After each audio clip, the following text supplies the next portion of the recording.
श्री कृष्ण श्री कृष्ण श्री कृष्ण श्री कृष्ण। गुरुर्ब्रह्मा गुरुर्विष्णु गुरुर्देवो महेश्वरः गुरु साक्षात् परं ब्रह्म तस्मै श्री गुरवे नमः। तस्मै श्री गुरवे नमः। कल जब हम आ रहे थे तो वहाँ से यहाँ के लिए जीपीएस लगाया और फिर हम कहाँ हैं 25 बार फ़ोन करेंगे लोग, कहाँ तक पहुँचे। तो फिर हम लोगों ने लोकेशन, एक ऑप्शन आता है व्हाट्सएप में, उसको इन्फॉर्म कर दिया। तो हम जहाँ भी हैं उनको पता है कि हम कहाँ हैं, कहाँ तक पहुँचे। इसी प्रकार से हम अपने जीवन में भी जीपीएस का प्रयोग करें और हमको किसी और को लोकेशन नहीं बताना कि हम कहाँ तक पहुँचे। हमको ही मालूम होना चाहिए हम कहाँ तक पहुँचे और कितना डिस्टेंस जाना है और कहाँ पहुँचना है। तो उसके लिए ये दो चीज़ों की आवश्यकता है। एक तो हम कहाँ हैं और दूसरा हमको कहाँ पहुँचना है। तो यह जो आध्यात्मिक यात्रा है, यह देश में नहीं, काल में नहीं है, ये अपने अनुभव में है। हम कहाँ हैं और हमारा क्या अनुभव है, वहाँ से शुरू हो जाओ और हम क्या है असल में और हमको क्या प्राप्त होने वाला है। तो इसका हमको उत्तर मिलेगा कि हमको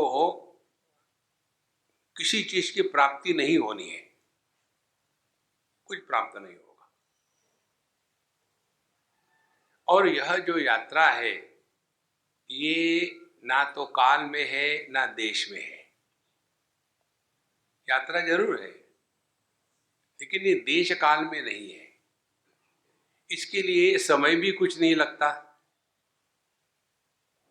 इसके लिए प्रयत्न भी कुछ नहीं लगता। देखो, तो ये मेडिटेशन के बाद कहाँ पहुंचेंगे, कहीं नहीं। क्या मिलेगा, कुछ नहीं। क्या करना है, कुछ नहीं करना है। लेकिन जब तक हमारे मन में ये भावना है कि मुझे कुछ करना है, तो करते रहो, परेशान होते रहो, और क्या। इसीलिए पहली बात, अध्यात्म में हमने बहुत सारा कर लिया है आज तक, इनफ ऑफ डूइंग। अब ध्यान रखे, we have to undo all what we have been doing. तो हमने क्या किया आज तक अपने जीवन में? वस्तुओं को प्राप्त करने का प्रयत्न और उसका संग्रह,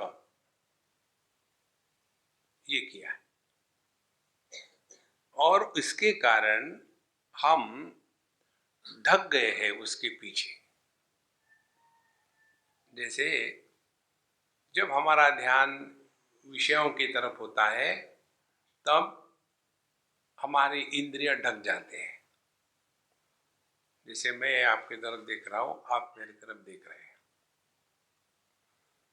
तो आपका ध्यान है हमारे तरफ, तो इसके कारण आपका ध्यान आपके आंखों की तरफ नहीं है।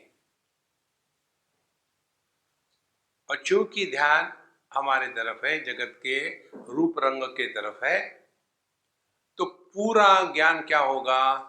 रूप रंग कैसा है, क्या है, कहाँ है, इसका क्या उपयोग है, इसका क्या करना है, क्या नहीं करना है। पूरे के पूरे जो विचार का प्रवाह है वो केवल विषयों को लेकर ही होगा, और जितना हम विषयों में फंसे रहेंगे उतना अपने से दूर चले जाएंगे, और अपने से दूर जाना यही संसार है।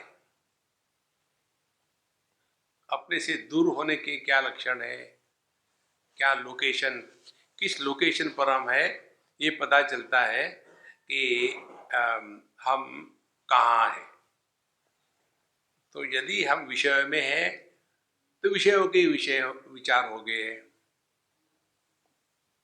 और फिर हम अपने से दूर भाग गए। तो कहाँ भागे, और हम क्या है, तो हम है सच्चिदानंद स्वरूप। अब अपने से दूर चले गए, सत से दूर चले गए तो असत हो गए, चित से दूर चले गए तो अचित हो गए, आनंद से दूर चले गए तो दुखी हो गए। तो साधना करनी क्या है, अपने लोकेशन को बदलो। कहाँ फंसे हैं हम या तो विषयों में फंसे हैं, या व्यक्तियों में फंसे हैं, या काल में फंसे हैं। इन सब का मूल है कि हमने अपने आप को क्या स्वीकार किया है। किसी भी वृत्ति का जन्म एक बीज से होता है। जैसे ये जो स्त्री पुरुष को लेकर के झंझट करने वाले लोग हैं ना, कि बच्चे के साथ माँ का नाम रखना है, पिताजी का क्यों रखना है।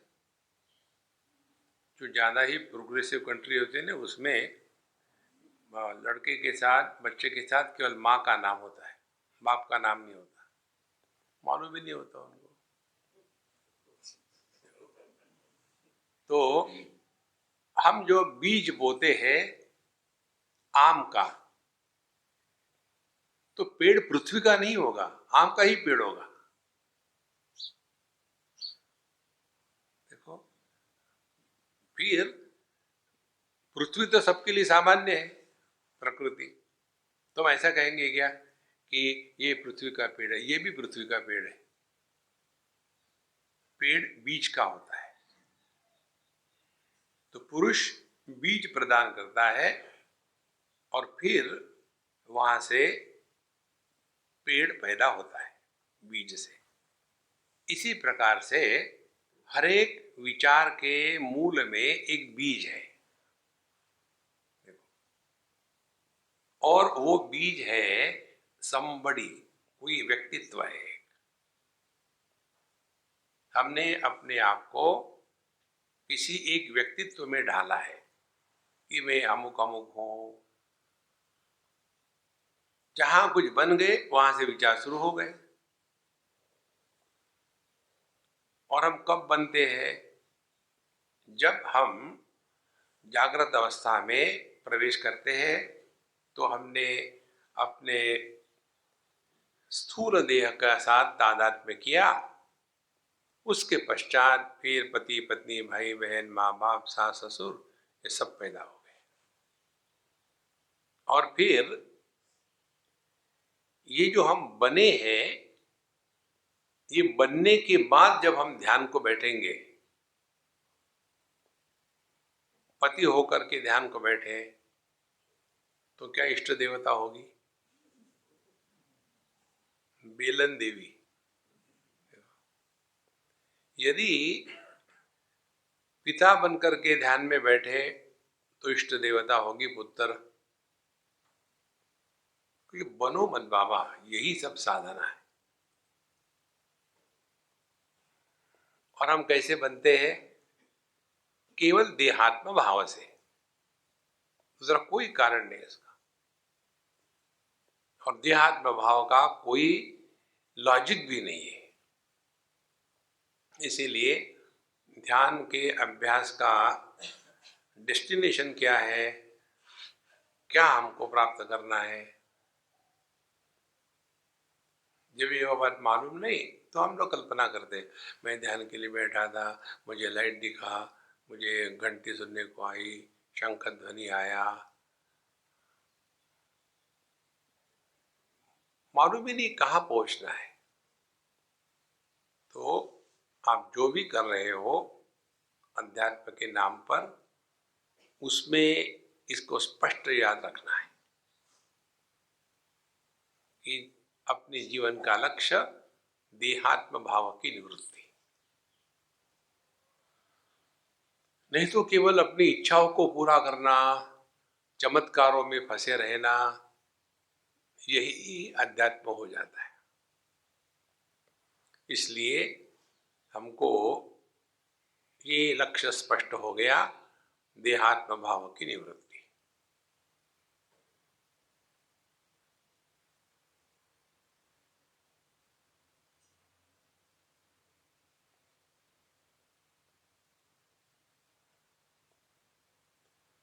तो देहात्म भाव की निवृत्ति होने के लिए क्या स्टेप्स लेनी है? पहली स्टेप, जिसको पतंजलि महर्षि यम साधना कहते हैं, अहिंसा, सत्य, अस्तेय, अपरिग्रह, ब्रह्मचर्य। माने यदि हमारे देहात्म भाव की निवृत्ति करनी है तो पहले हम भी जगत में जो रहते हैं, जगत के साथ जो व्यवहार करते हैं, वो ऐसा व्यवहार हो कि दुनिया हमारे लिए समस्या नहीं है और हम दुनिया के लिए समस्या नहीं है। ये महत्व की बात। और ये करने के लिए केवल इतनी ही सावधानी रखनी है कि जगत के साथ रहते समय हम कहीं फंस तो नहीं रहे, दोस्त दुश्मन अपना पराया, लाभ हानि, इसमें ना फंसे। तो जगत हमारे पास दो प्रकार से आता है। एक तो आता है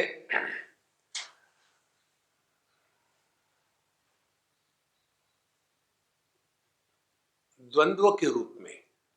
द्वंद्व माने सुख दुख, लाभ हानि इत्यादि। तो ये जो जितने भी द्वंद्व हमारे जीवन में आते हैं, उसके द्वारा अपने आप को प्रभावित नहीं होने देना। ये ऐसा ही रहेगा, इसको लेकर के ज्यादा विक्षेपित और रिएक्ट करने की कोई आवश्यकता नहीं। देखो, पहली स्टेप ये है।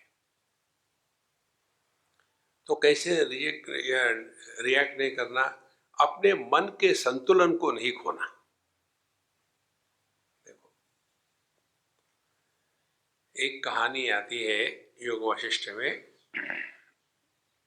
चुड़ाला जी की। वो एक राजा की पत्नी थी और अनेक साल तक जिए। और एक समय ऐसा आता है या आना चाहिए कि अब जगत में भोग इत्यादि करने के लिए आकर्षण नहीं रहता।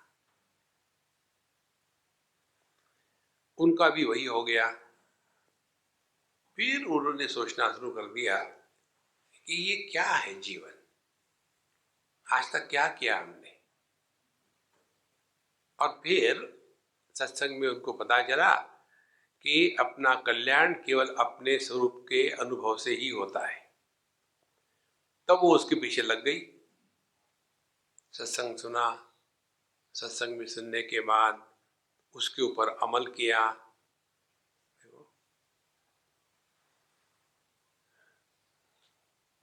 इसी प्रसंग में एक और छोटी सी कहानी आती है। गुरु और शिष्य, इन दोनों का क्या स्थान है अध्यात्म में? तो वहां कहानी बताते, एक आदमी था, उसकी कोई छोटी सी चीज गिर गई, कहीं गुम गई।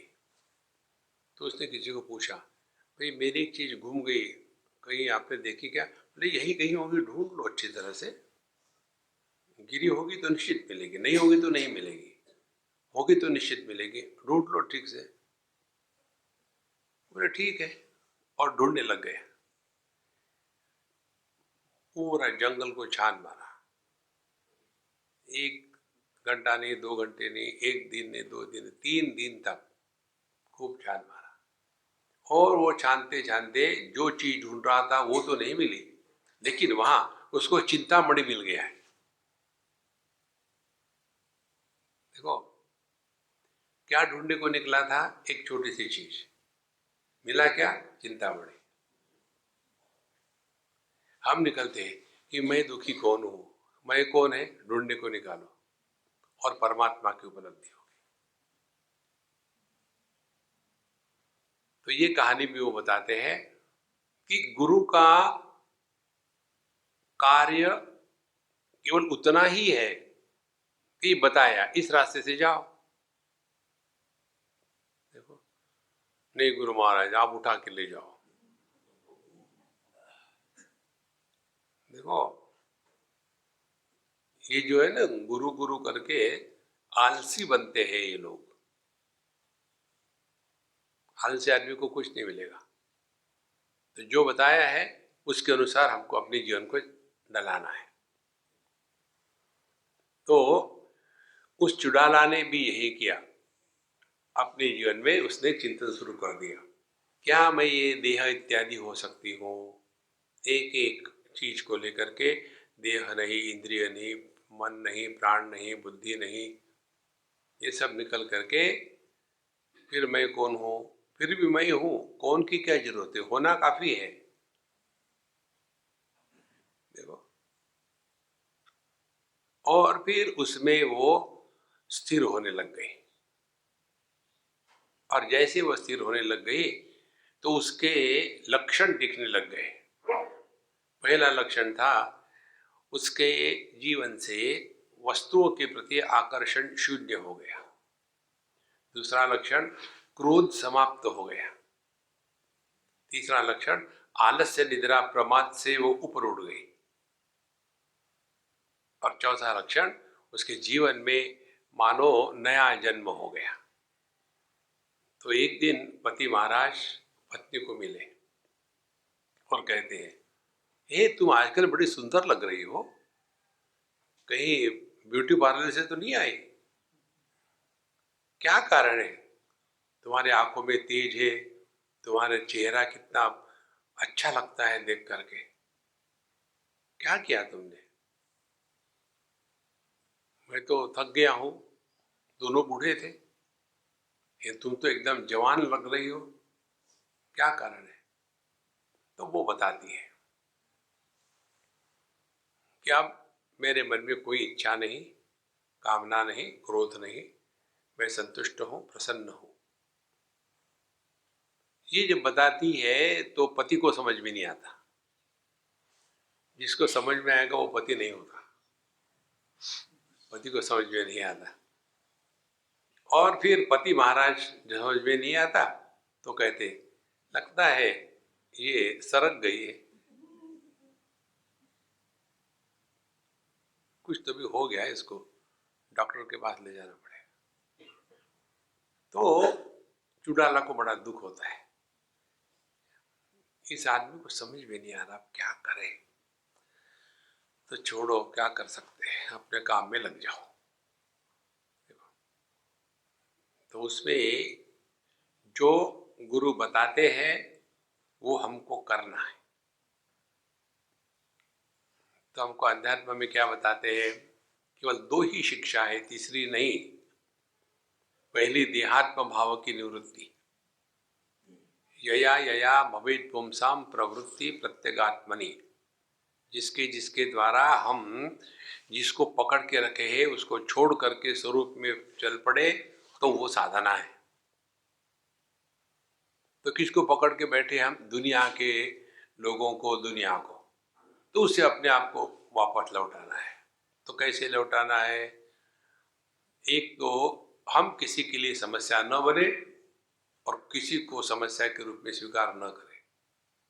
भागो, चिपकना नहीं है। दूसरी महत्व की बात, अब हम जब भी किसी अन्य व्यक्ति से बात करते हैं तो इधर ध्यान देना कि हम एक्चुअली क्या करते हैं। केवल अपने भूतकाल की ही बातें बोलते हैं या किसी अन्य की भूतकाल की बातें पूछते हैं। जैसे आप लोग यहाँ आ गए, फिर याद है पिछले बार जब हम आए थे तब वो होता, चले गए भूत में। देखो, साधना इसको कहते हैं कि आप अपने भूत को उतार डालो।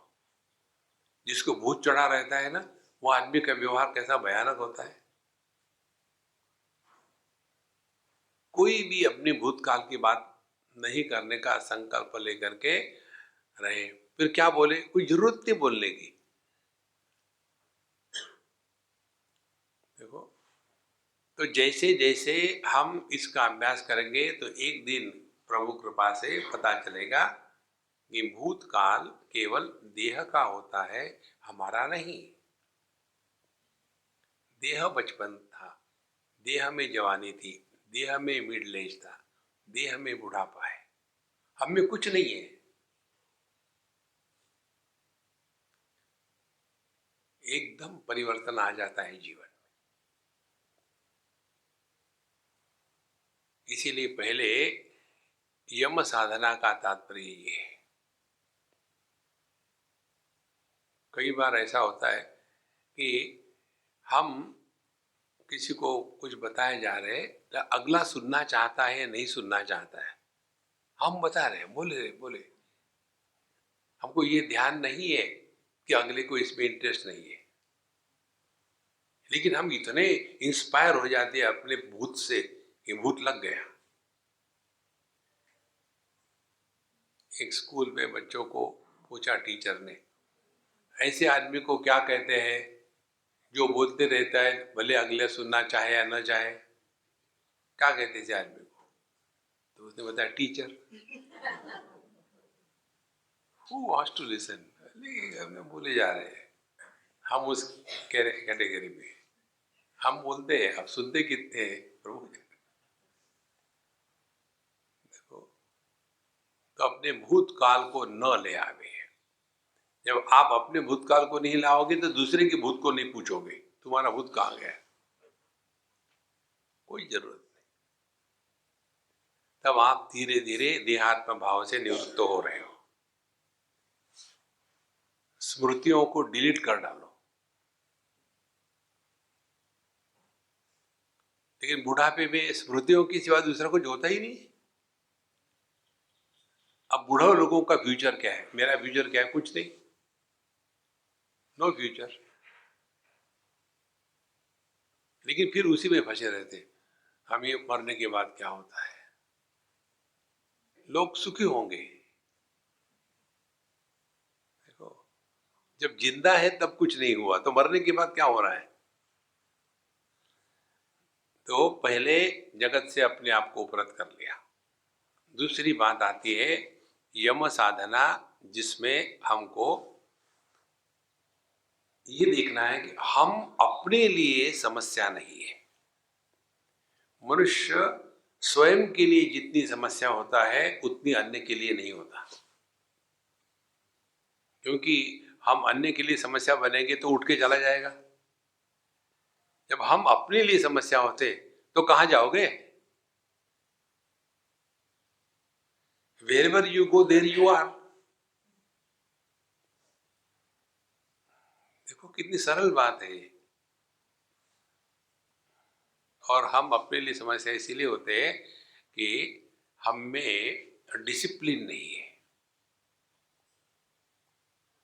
शौच संतोष तपस्वाध्याय ईश्वर प्रणिधानानि नियमा। शौच बाहर की साफ सफाई और अंदर का पावित्र्य, बौद्धिक मानसिक आध्यात्मिक पावित्र्य, दो बातें, बाहर की और अंदर की। अब जो बाहर की साफ सफाई में लगा है उसके लिए अब मैं क्या करूं, अब मैं क्या करूं, ये समस्या नहीं आएगी। बिजी है ना, साफ सफाई रखो घर को। देखो कितने घरों में चले जाओ आप, सब चीज नौकरों पर छोड़ी रहती है, और घर में चले जाओ तो ऐसे लगता है कि बर्फी की बरेली वाले में आ गए। देखो उसमें आदमी बिजी हो जाता है। ये सब करना है अपने आप को बिजी रखने के लिए। देखो फिर दूसरी बात, नियम होने चाहिए। कितने बजे उठे, फिर उठने के बाद ध्यान से सुनना, कुछ बनने के पहले अपनी साधना पूरी होनी चाहिए। क्योंकि रात में कौन थे हम जब सो रहे थे, तो नो बड़ी। तो बिफोर यू बिकम एनी बडी, पति पत्नी भाई बहन माँ बाप, कुछ बनने के पहले अपनी साधना पूरी हो जाए। तो साधना में क्या है, नहा धो करके फिर रोज कुछ पाठ करना चाहिए, भगवान के नाम का जप करना चाहिए, शास्त्रों का अध्ययन करना चाहिए और ध्यान करना चाहिए। 4 बातें। ये जब हमने अपने आप को नियम में डाल दिया तो उसमें पहला नियम है शौच, दूसरा है संतोष। संतोष माने जिस व्यक्ति के अंतःकरण में संतोष होता है उसको जगत के विषय वस्तुओं को लेकर के विचार नहीं आते। जैसा है जितना है ठीक है। देखो जैसे हम लोग यहाँ खाना खाते हैं तब कहते हैं ना, आज का भोजन बहुत अच्छा है, आज का दिन बहुत अच्छा है। संतोष, कंटेंटमेंट। फिर तपस। तपस में 2 बातें होनी चाहिए। पहली बात यह है कि व्यक्ति को किसी भी वस्तु व्यक्ति पर जो परावलंबन है उससे मुक्त होना है। बिल्कुल कम से कम परावलंबन या ना हो तो अच्छी बात है। इसके द्वारा आत्मविश्वास जागृत हो जाता है। हमको कई बार लगता है अमुक के सिवा हम नहीं रह सकते। गलत बात है, ऐसा नहीं है। हमारे कारण सब है, हम किसी के कारण नहीं है। अपने इस आत्मविश्वास को जागृत करें। नहीं तो नहीं महाराज जी हम सुबह उठना चाहते हैं लेकिन नहीं उठना होता है, 10 बजे तक सोना ही पड़ता है। तो रात को जल्दी सो जाओ, नहीं वो नींद नहीं आती, तो फिर अगले जन्म में तुम निशाचर होकर के खटमल बनोगे। स्वभाव और स्वरूप, अपने स्वभाव को हमको बदलना है। स्वभाव हमारे द्वारा निर्मित है, स्वरूप परमात्मा का है। और हमारा जो स्वरूप है इस स्वभाव से ढक गया है। देखो इसीलिए अपने आत्मविश्वास को जागृत करें। यही बात भगवान ने अर्जुन को प्रारंभ में ही बताई थी, प्यार से नहीं, एक डांट के। क्लैब्यमास्मगम पार्थ न एतत्त्वयि उपपद्यते। नपुंसक मत बनो। नपुंसक माने जिसको किसी भी कार्य में उत्साह नहीं होता उसको नपुंसक कहते हैं। चलो घूमने के जाते, नहीं यार क्या घूमना है, अच्छा नहा धो के तैयार हो जाओ, मैं तो तैयारी हो, नहाने धोने की क्या जरूरत है। ये जो उत्साह रहित व्यक्ति होता है वो जीवन में कुछ प्राप्त नहीं कर सकता। और उत्साह से जीवन शुरू करो आप। Begin your day in the morning with high inspiration. देखो जीवन कैसा चलता है। तो सुबह से ये धक्का मार करके गाड़ी शुरू हो गई। देखो तपस, फिर स्वाध्याय। स्वाध्याय एक तो शास्त्रों का नियम से अध्ययन करना, और दूसरा हमेशा अपने मन की तरफ ध्यान रखना। हमारा मन जगत में व्यवहार करते समय उस पर कोई संस्कार तो निर्माण नहीं हो रहे। जगत में ऐसे रहे जैसे दर्पण रहता है जगत में, सभी उसके सामने आते हैं, सभी को प्रकाशित करता है, किसी का तिरस्कार नहीं करता, लेकिन किसी को पकड़ के नहीं रखता। शत्रु मित्रे पुत्रे बंधो मां कुरु यत्नम विग्रह संधो। ये दुनिया में दोस्त दुश्मन मिला करके फंसो मत। देखो, स्वाध्याय, किसी भी प्रकार के संस्कार अच्छे या बुरे ना हो, फिर तपस्वाध्याय और फिर ईश्वर प्रणिधानानि, और अपने जीवन की बैठक कहाँ हो।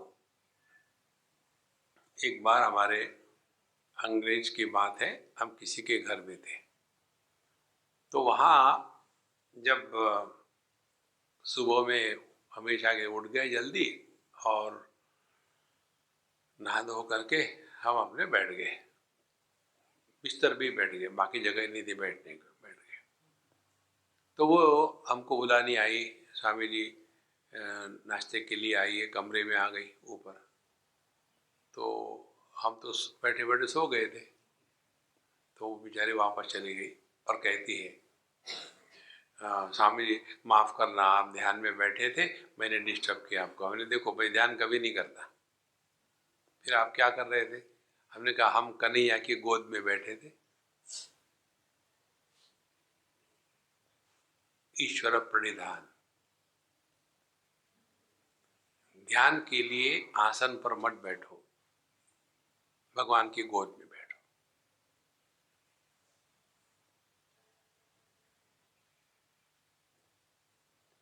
जिस प्रकार से बालक माँ की गोद में होता है तो 100% रिलैक्स,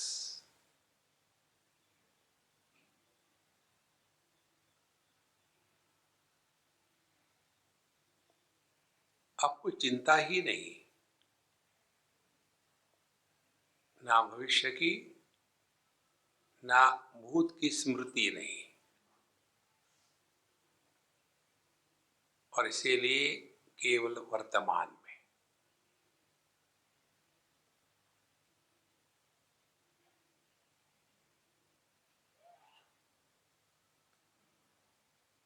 जैसे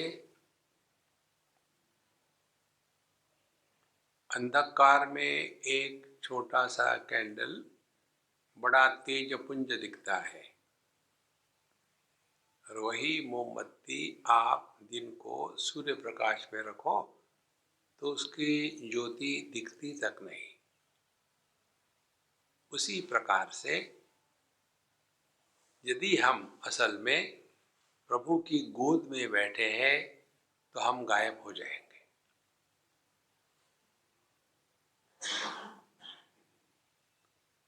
तमेव भान्तमनुभाति सर्वम तस्य भाषा सर्वमिदं विभाति। बस हम गायब हो गए।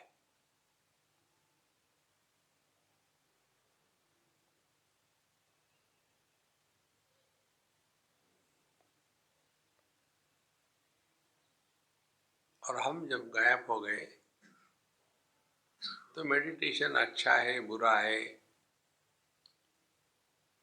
ये हो ही नहीं सकता।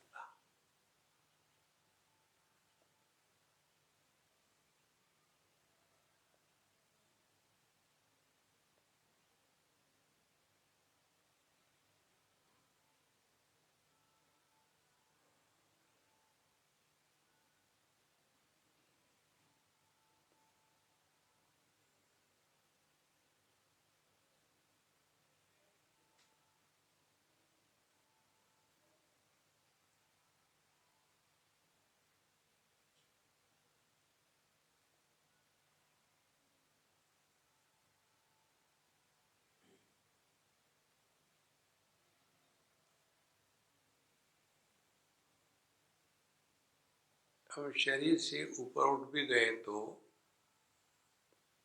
मन में विचार आएंगे।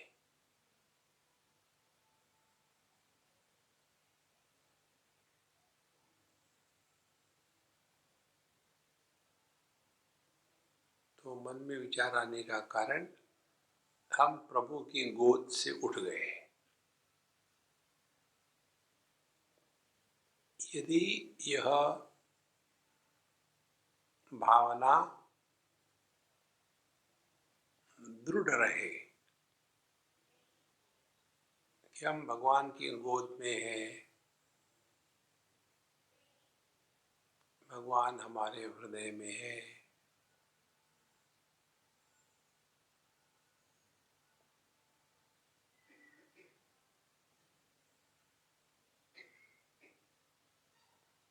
तो एक भी विचार मन में नहीं आ सकता।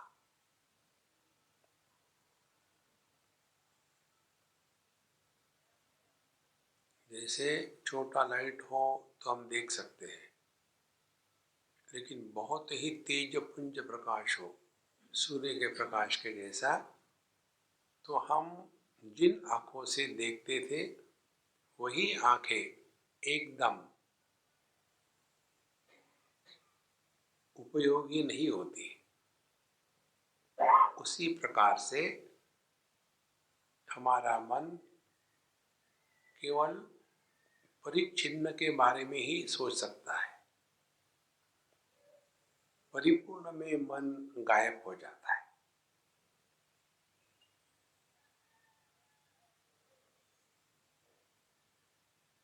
तो इतना ही ध्यान रखें, हम प्रभु की गोद में और भगवान हमारे हृदय में।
दुनिया हम में प्रवेश करती है शब्द के रूप में।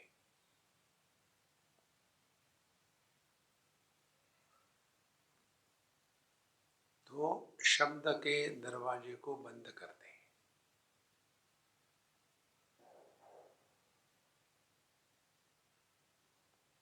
कैसे?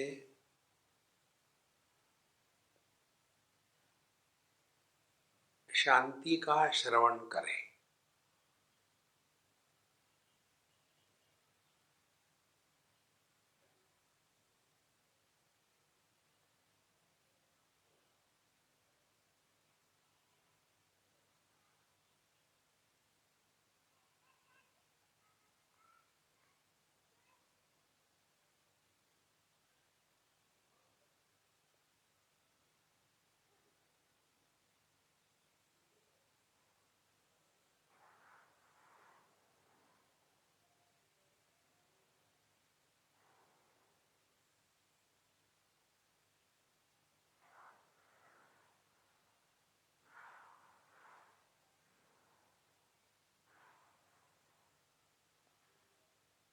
शांति का श्रवण करना माने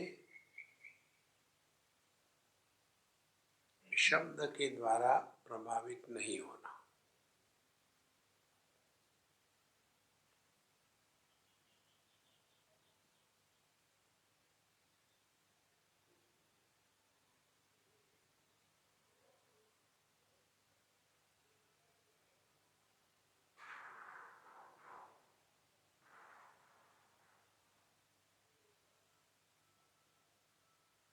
और दूसरी बात,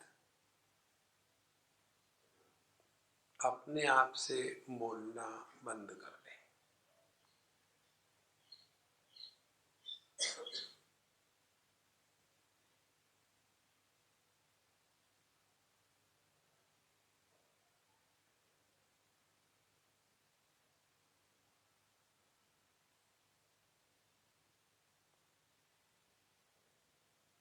शांति के श्रवण से ज्ञानेंद्रिय को जीत लेते हैं और अपने आप से नहीं बोलने से कर्मेंद्रिय, कर्तृत्वाभिमान और बुद्धि इनको जीत लेते हैं।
मन में उठने वाले विचारों से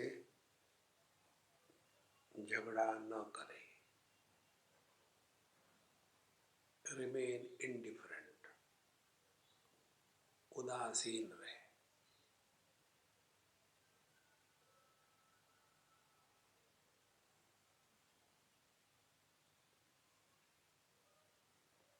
शनैः शनैः उपरमेत् बुद्ध्या धृतिगृहीतया।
Take deep breath 2-3 times slowly